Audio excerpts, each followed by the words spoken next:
sommes au 21e, ça fait 7 siècles. Bon, pour le kabyle, c'est beaucoup plus récent, c'est déjà le 19e, n'est-ce pas?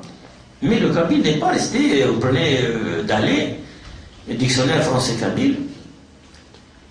Eh bien écoutez, je ne sais pas si les Asmenglet continuent à parler comme ils parlaient à l'époque où il a fait son dictionnaire. C'est quand même assez vieux. Et lui, il n'a pris que le langage des Asmenglet. Il n'y a pas que les Asmenglet parmi les kabyles. Aujourd'hui, donc, il y a une grande nécessité de faire des états généraux dans lesquels on fait ce qu'on appelle des corpus oraux, donc des recueils de corpus oraux des différents parlers kabyles, parlers kabyles du Nord, donc ils ne sont que dans le Nord.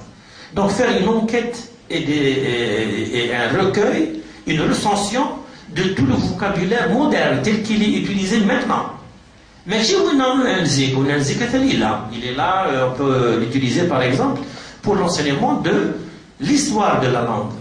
C'est comme des finales, on pourrait évidemment, il doit figurer dans un cours d'histoire de la langue. Mais il est nécessaire de faire le recueil donc des textes oraux, des corpus oraux de la langue telle qu'elle est pratiquée aujourd'hui et au-delà de la tribu des Asmenglet ou d'autres tribus, n'est-ce pas? Je ne sais pas si les Asmenglet parlent autrement, bon, mais pour un linguiste, rien n'est évident. On est obligé de faire de véritables enquêtes très sérieuses et recueillir cette langue, et pas seulement à travers les textes de Boulifa ou de son maître, d'ailleurs, qui, lui, n'était même pas kabylophone. Il était Besdira. Besdira était un arabophone de Biskra.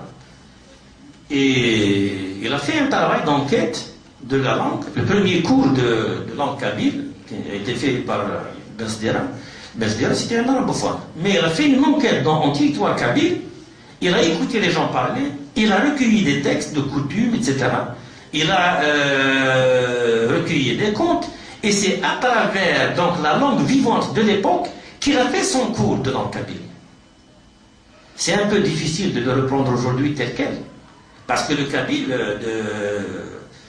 de l'époque de Besdira, c'était le début du XXe siècle, c'est pas celui d'aujourd'hui. Le kabyle d'aujourd'hui a fait beaucoup d'évolutions, il a abandonné certains termes qu'on pourrait éventuellement reprendre, parce qu'on en a besoin.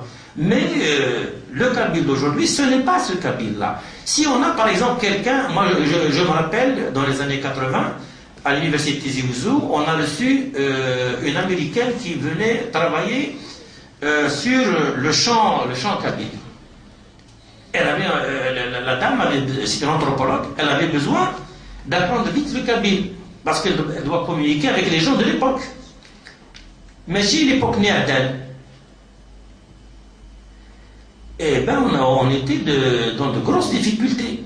Ce n'est ni Fizi-Bouchen, la méthode d'enseignement du kabyle, disons l'une des plus récentes, ni le cours de langue kabyle, ils peuvent servir. Mais c'est pas vraiment ça.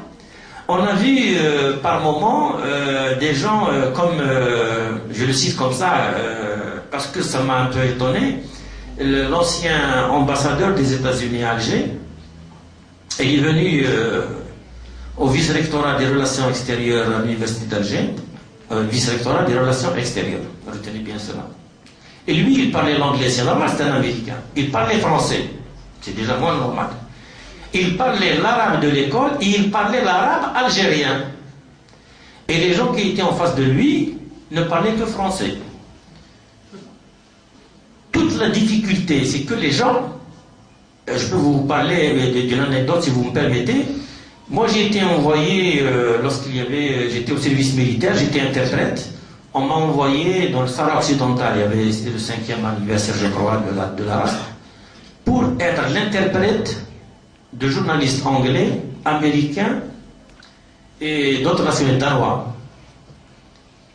Eh ben moi, on m'a dit, les Sahraouis, ils parlent arabe. L'Haqamardina, croyez-moi, c'est eux qui interprétaient pour moi. Je ne comprenais rien. Parce que les Sahraouis, ils parlaient le Hassiniya, que la mentalité de l'État algérien n'a jamais intégré. Pour eux, ce n'est pas une langue. Elle serait dérivée de l'arabe. Ce n'est pas dérivé de l'arabe. C'est un peu de berbère et un peu d'arabe maghrébin. Mais ce n'est pas du tout de l'arabe scolaire. Mais eux, qui étaient mieux avertis, ils avaient déjà appris la langue sahraoui. Et ils parlaient avec les Sahraouis, moi je ne comprenais rien. J'étais là, j'étais leur interprète, et j'étais le plus idiot des gens qui m'accompagnaient, qui devaient Zama, qui c'était le grand savant.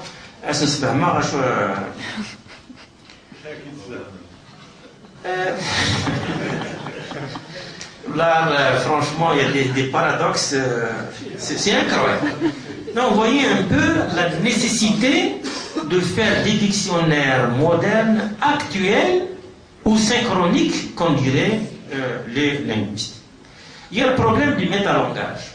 Quand vous faites un dictionnaire, vous mettez les entrées à gauche, et vous expliquez à droite. Et comment vous expliquez? Ça peut vous paraître facile. Il y a quelqu'un tout à l'heure qui était énervé parce qu'il ne m'a pas entendu dire ma conférence en kabyle.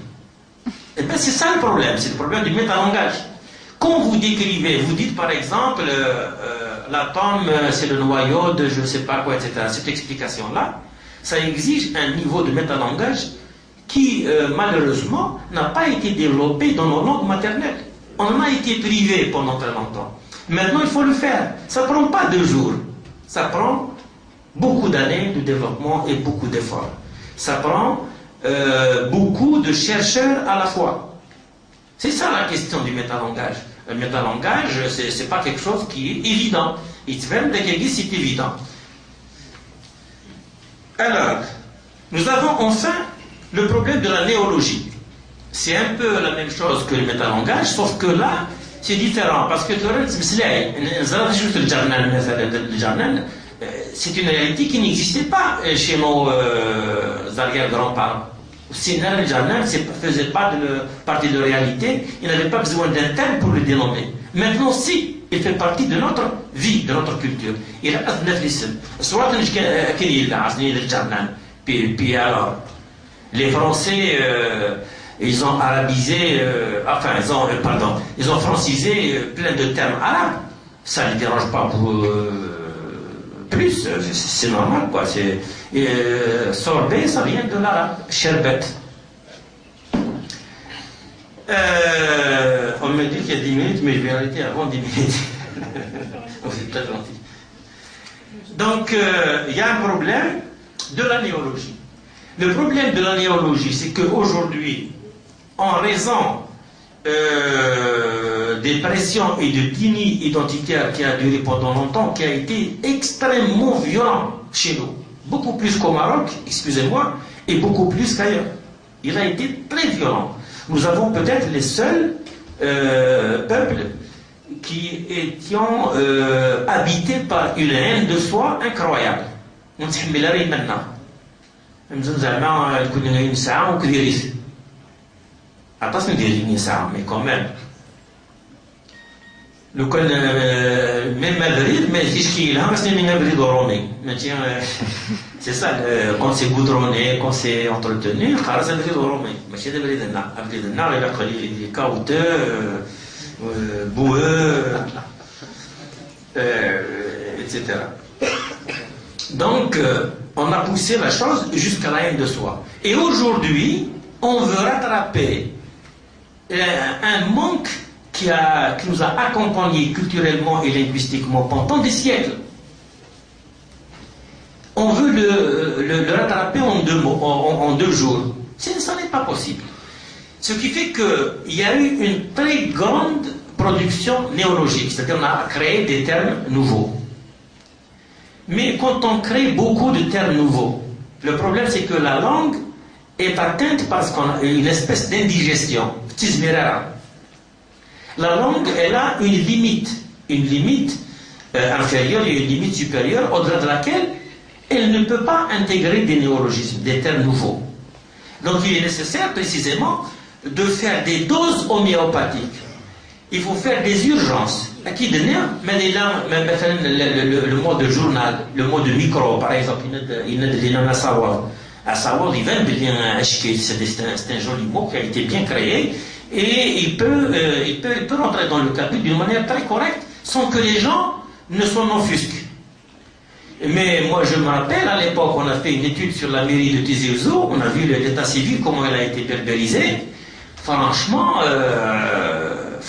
c'est pas possible. Je ne sais pas si c'est écrit encore, parce que ça fait longtemps que je n'ai pas fait une virée là-bas. C'est extraordinaire, quoi.